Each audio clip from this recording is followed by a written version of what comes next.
వెలుపు ఇష్టదైవం భద్రకాళి అమ్మవారి ఉత్సవాలు నేటి నుండి జూలై 10వ తారీఖు వరకు జరగనున్న నేపథ్యంలో ఇక్కడ దేవాలయ ప్రాంగణం మొత్తం భారీగా అయితే ఈరోజు ఉదయం నుంచి భక్తులు తరలి వస్తున్నారు. మనతో దేవాలయ ఈవో శేషభారతి గారు ఉన్నారు. తనతో మాట్లాడి ఎలాంటి ఏర్పాట్లు చేశారు, ఏ విధంగా జరగబోతున్నాయో తెలుసుకునే ప్రయత్నం చేద్దాం.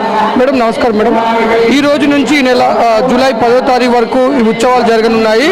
ఎలాంటి ఏర్పాట్లు చేశారు, ఏ విధంగా ఉత్సవాలు జరుగుతున్నాయి? ఈ రోజు భద్రకాళి అమ్మవారి దేవస్థానంలో అమ్మవారి శాకంబరి నవరాత్రి ఉత్సవాలు ప్రారంభమయ్యాయి.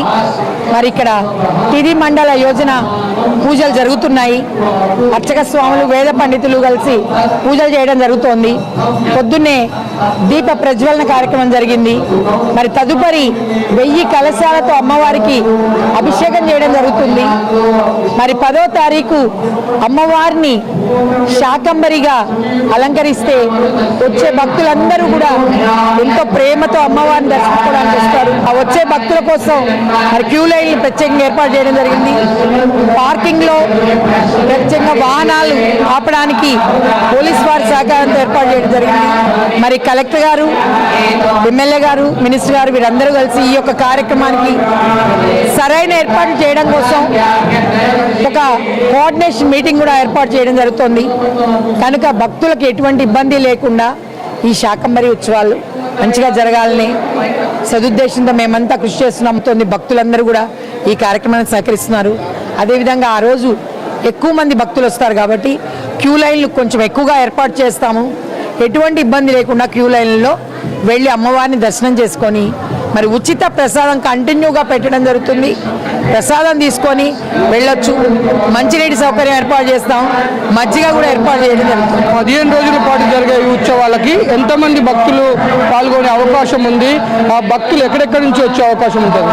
వరంగల్, హనుమకొండే కాకుండా కరీంనగర్ నుంచి, మరి హైదరాబాద్ నుంచి, ఇతర దూర ప్రాంతాల నుంచి కూడా భక్తులు వచ్చే అవకాశం ఉంది.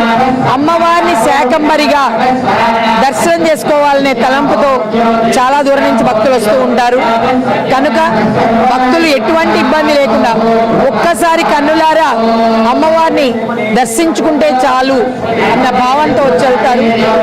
వాళ్ళందరికీ కూడా అమ్మవారి ఆశీస్సులు పరిపూర్ణంగా ఉండాలని కోరుతున్నాం. మేడం, మొట్టమొదటిసారిగా అమ్మవారికి బంగారు బోనం సమర్పించే అవకాశం ఉంది. దాని గురించి ఏం చెప్తారు? మన ఎండోమెంట్ మినిస్టర్ గారు, మరి ఎమ్మెల్యే గారు, కమిషనర్ గారు వాళ్ళు నిర్ణయం తీసుకుంటారు.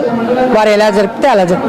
ఇటు దేవాలయ సిబ్బంది కూడా ఇక్కడ భక్తులకి ఎలాంటి అవాంఛనీయ సంఘటనలు జరగకుండా, భక్తులకు ఎలాంటి ఇబ్బందులు కలగకుండా అన్ని ఏర్పాట్లు కూడా చేశారు.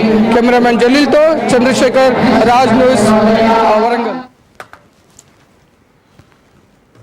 నువ్విలా